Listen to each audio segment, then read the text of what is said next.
खबर है कि पुतिन ने हाल ही में 2 विदेशी कंपनियों के एसेट जब्त करने की घोषणा की है।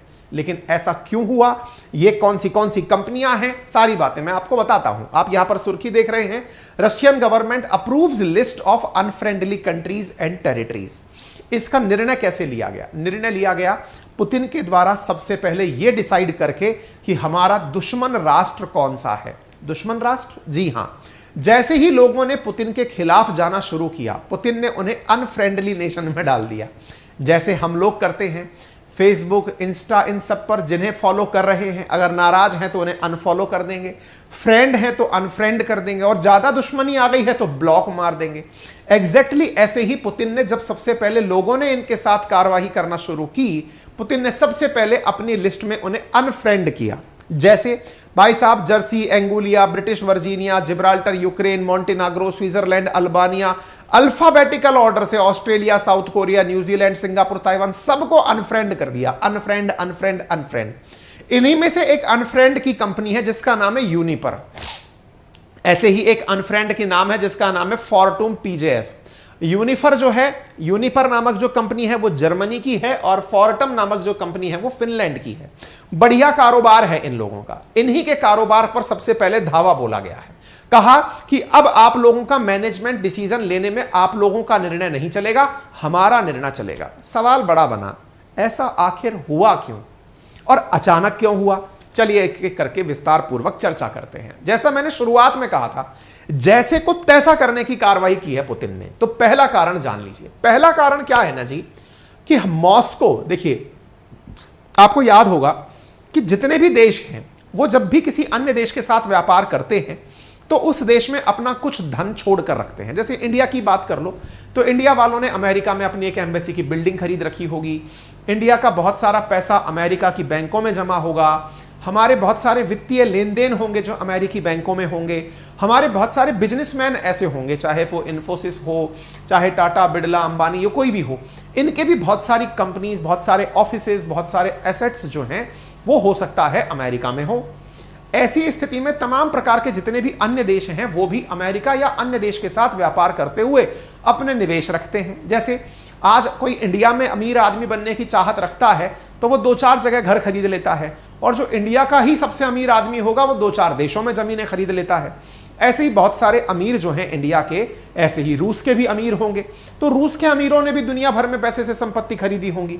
यहां पर दुनिया के देशों ने उन्हीं रूसी अमीरों के साथ गड़बड़ की थी। क्या की थी? आप इधर देखिए।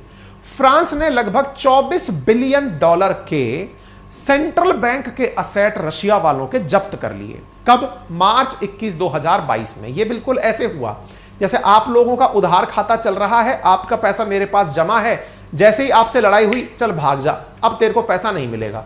ऐसा करके फ्रांस ने $24 बिलियन का रूसी सामान जब्त कर लिया। ऐसे ही अमेरिका ने $30 बिलियन के जो ओलिगार्क हैं, ओलिगार्क बोले तो रूसी अमीर लोग जो हैं, उनकी संपत्ति को जब्त कर लिया। यही हाल जर्मनी ने किया। जर्मनी जो कि पहले रूस की कंपनी से तेल मंगाता था नॉर्ड स्ट्रीम के माध्यम से, उसने रोजानेफ्ट का ही इंफ्रास्ट्रक्चर जब्त कर लिया। भाई साहब, इन लोगों ने गजब करी। यूके ने सैंक्शन करके इनका $18 बिलियन का सामान जब्त कर लिया, 18 बिलियन पाउंड का सामान जब्त कर लिया। यानी लगभग 80-90 बिलियन डॉलर का तो इन लोगों ने सामान अपने कब्जे में ले लिया। और तो और ये जो प्राणी है, ये इस जब्ती से इतना खुश हुआ कि ये यूएन पहुंच गया, और यूएन जाकर कहता है कि जितना पैसा आप लोगों ने जब्त किया है अब मुझे दे दो। बोले भाई तेरे को क्यों दे दे? बोले इसलिए दे दो, यूएन जनरल असेंबली से जाकर के ये बोला कि मुझे ये पैसा दे दो क्योंकि मेरे यहां बहुत तबाही मची है।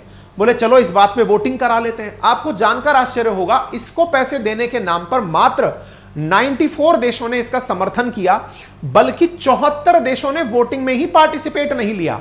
बोले नहीं भाई, हम इस आधार पर नहीं फंसना चाहते कि कौन तुम्हारे साथ है, हम इस वोट में ही पार्टिसिपेट नहीं करेंगे, इंक्लूडिंग इंडिया।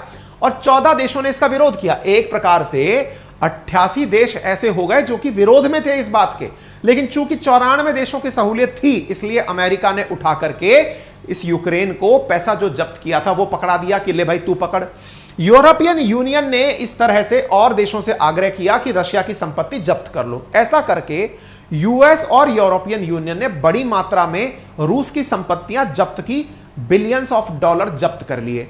ऐसी स्थिति में ये जो पैसा जब्त हुआ, अमेरिका ने एक कदम आगे बढ़ते हुए यूक्रेन को उस जब्त किए हुए पैसे को भी पकड़ा दिया कि ले भाई तू ले जा, तेरे घर ले जा। अब ये स्थिति तो भाई साहब गजब ही थी और गजब विकट स्थिति थी। आपको जानकर आश्चर्य होगा कि रूसी जो अमीर लोग हैं उनका लगभग 1000 बिलियन डॉलर से अधिक का माल है जो दुनिया में इधर उधर डला हुआ है। अगर उसको जब्त कर लिया तो यूक्रेन वॉर का जो कुल खर्चा आया है अभी तक 650 बिलियन डॉलर का है। ऐसी स्थिति में तो उस पैसे से पूरी वसूली हो जाएगी। और तो और रूस की सरकार का 300 बिलियन डॉलर से ज्यादा का खर्चा है या इन्वेस्टमेंट है दुनिया में। यदि तुमने उसको भी जब्त कर लिया तो ये तो बहुत बड़ी दिक्कत हो जाएगी। तो फिर रूस ने इस समझदारी को किया, बोले देखो तुमको पता नहीं चलेगा, असली पता तो उसे चले ना। वो क्या जाने पीर पराई जिसकी ना फटी हो कभी बिराई। तो तुम्हें क्या पता कि हमारा दर्द क्या है, तुम्हारी संपत्ति अगर हम जब्त करेंगे तब तुम्हें पता चलेगा। तो रूस ने उल्टा दाव चलना शुरू कर दिया है। तो पहला पॉइंट तो आपको यह समझ में आना चाहिए।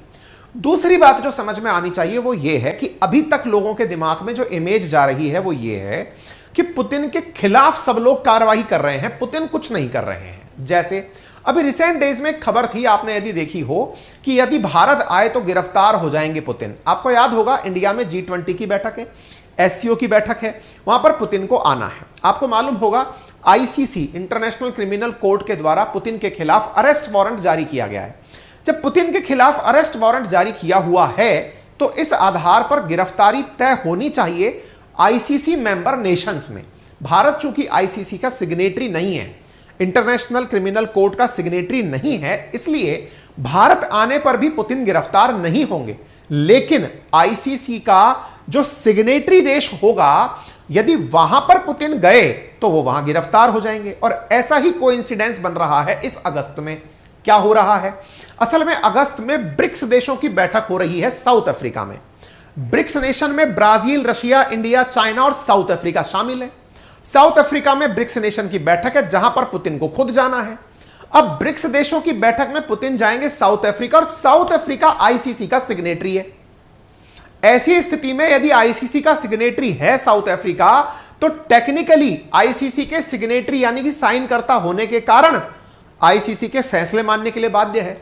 और अगर ICC के फैसले मानने के लिए बाध्य है तो पुतिन जैसे साउथ अफ्रीका जाएंगे तो गिरफ्तार हो जाएंगे। इस वजह से रशियंस के अंदर पैनिक है, यानी कि एक चिंता का भाव है कि कहीं पुतिन साउथ अफ्रीका जाकर गिरफ्तार ना हो जाएं।